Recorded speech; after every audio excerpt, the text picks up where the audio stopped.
YouTube, chicks. Get ready. You know what to do, chicks. Listen, Chick Smooth. Hey, Chick Smooth. Appreciate all the coverage that you've been doing. I've been watching your shit for a while. I just subscribed to your shit too, bro. Fellas, please, it's 2024. We gotta move on from this situation. The passive-aggressive, never-ending beef between Joe and Rory continues. Last weekend, Joe and Rory went to the same concerts. Both guys went out to go see Lucky Day in New York City. Which, by the way, shout out to Melissa Ford, man. She definitely put on a great performance. Now, I think one of the funniest part about Joe and Rory beefing is that these guys still run in the same circles. From rappers to content creators to podcasters, friends, these guys are all cool with the same people. So every now and then, Joe and Rory are bound to run into each other. These guys even have the same goddamn taste in music. That's how much they're going to be forever connected. Now, yesterday on the Joe Budden podcast episode 749, Joe went on to tell a story about how he saw Rory at the concerts and nothing happened. Here's what Joe said. You bumped into some people at the show. How was that? Did you say hello? Were you nervous? Were you unnervous?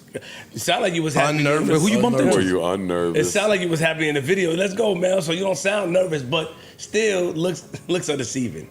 Did you see anyone that you knew? Yes. How did you handle that? I didn't. I just watched the show. It was nothing to do. Okay. Yo, do y'all know I don't have no problem with nobody? Do y'all know that? Yes. I really don't have any problem with anybody. I'll speak to it. I bumped into Rory at the show. It's my man, gave him that, peace, boom, boom. So I guess when he went to his seat, Joe saw him, noticed him, cool. Mm-hmm. And then after talking to Joe yesterday, I just had the question, like, what? I set it up here. What is the thing with you and old friendships that people like?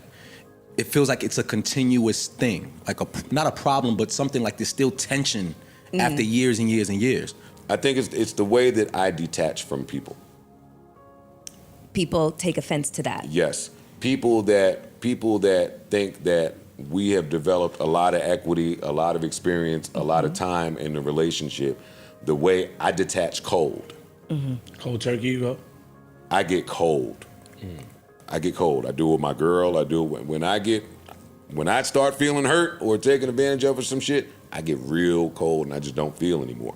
So if we have all of these years of experience and years of just X, Y, Z, that can look away and come off away.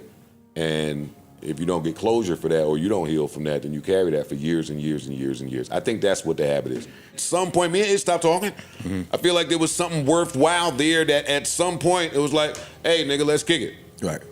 And if it ain't nothing worthwhile, it ain't nothing worthwhile here. But I don't have no problem with your man. It's so funny. I don't have no problem with your man. So if he would have came and tried to have a conversation with you, would you engage? I don't know about that. You know what I'm processing? Because I tried to have that conversation in the 40-40 when Ice wore the fucking Mexican outfit for Cinco de Mayo. All of us went in the 40-40. Niggas went over there, greeted him and everybody else over there. I went to do the same because I'm a man and an adult, and he showed his ass.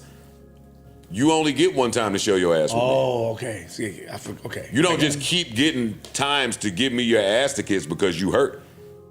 You get one time to speak to me like that. And if I love you enough to not knock your entire head off your shoulders, then I'm gonna just walk away and not speak about it ever again. It's no harm for me.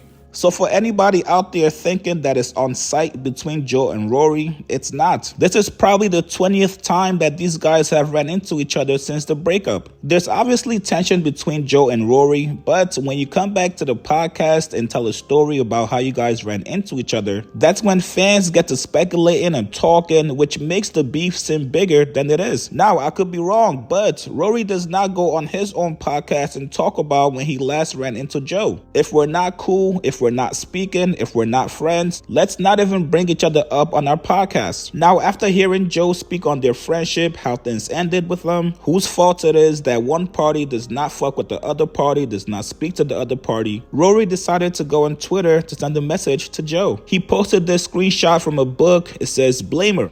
People who blame everyone else for the problems in their life often have the most ironic wound of all. They secretly believe they are to blame for everything, but this wound is buried so far away that their protective self doesn't even experience it. It just constantly looks externally for people doing them wrong. Blamers freely offer criticisms about everyone else, but react quite badly when confronted with criticism. Now, it does not stop there. Rory also posted this page as well. Talks about manipulation, which they've accused Joe of being a manipulator. It says they use manipulation and blame to turn the conversation back on the other person. This entire scripture was Rory basically telling Joe, stop projecting, stop being a manipulator. These are all things that's been said by Rory to Joe during this entire breakup. And of course, in true Joe fashion, he had this response to Rory. It says, Virgo, don't underestimate my ability to cut off people I love. I can cut off 10 years of friendship and family members who disrespect me. Yes, I'm the Virgo. Now, this is why some people say that these guys miss each other. If you constantly speak on somebody that you claim you really don't rock with, there's at least gotta be a small part of you that still got love for that person. There's a lot of people Joe does not fuck with, and he does not mention them on his podcast. And I'm with you guys, this breakup is draining. It's a cycle that comes up every 4 months for the last 4 years. If you're not gonna take the legal routes and take each other to court, if you're not gonna squabble when you guys see each other, please leave us out the group chat. Absolutely nothing has changed. Both parties still remain adamant that the other person did them wrong. I know you guys are sick of this topic. What do you guys think about Rory's response back to Joe?